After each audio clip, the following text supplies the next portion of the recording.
So I'm here today to advocate for the dyslexia bill, Okay. 5562.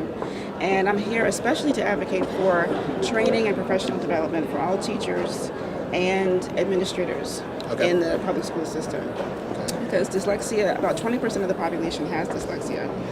Many of them are undiagnosed or not diagnosed till later on in life.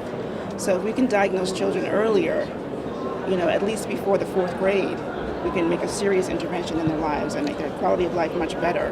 What does the bill do currently? The bill currently has, on the IEP form, it doesn't have the wording for dyslexia. That's one thing that's also in the bill.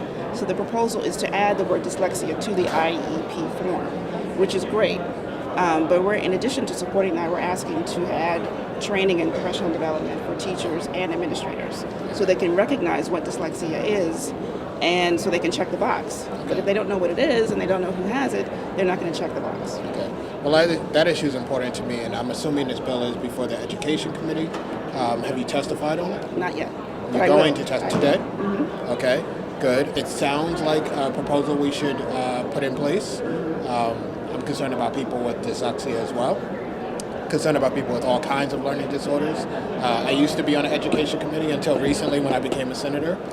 So I follow closely what's going on with education and want to make sure that all of our children have the ability to get a good education. And that means recognizing the differences that those children have and forming an education system that deals with those differences. So the proposal that you're talking about, to me, sounds like something that's firmly in line with what I'm trying to do. So to me, that sounds like a good thing. And I'd be more than happy to talk to my colleagues on the committee to talk about why we should be doing that. That would be great, because currently there's no language in the bill about the professional development and training.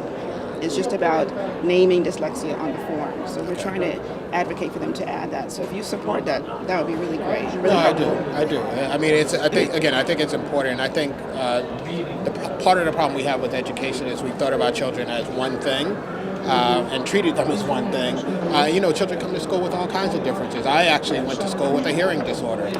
So I was treated as one thing and didn't fit into that one box. And initially, what my school wanted to do was take me and put me into a different track.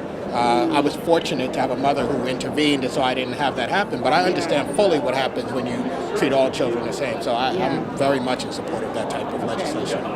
Great. So I'm speaking as an educator, and also I have dyslexia, so I'm sort of testifying on both sides. Okay. Well, your story will be very powerful.